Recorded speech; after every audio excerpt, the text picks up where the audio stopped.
மருதுபாண்டியர்களை, எங்கள் முன்னவர்களை, எங்கள் பெருமைமிக்க பாட்டனார்களை புகழ்ந்து பேசுவது, அவர்கள் பெருமையை பாடுவது என்பது வாக்குக்காக அல்ல, வருங்கால தலைமுறை பிள்ளைகளுக்கான வழிநடத்தலுக்கு.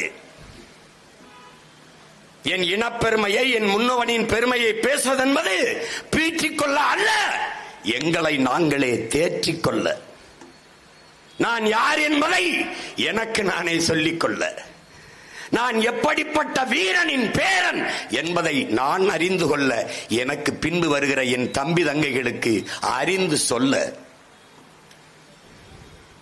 அதற்காகத்தான் இது போன்ற நிகழ்வுகள்.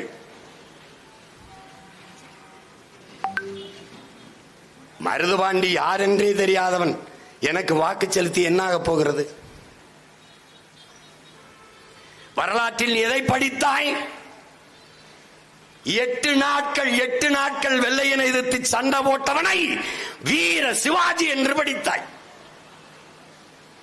8 மாதங்கள் தொடர்ந்து வெள்ளையனை எதிர்த்து போரிட்டு மாண்ட மறவன் நம்முடைய பாட்டன் மருதுபாண்டியரை நீ படிக்கவில்லை.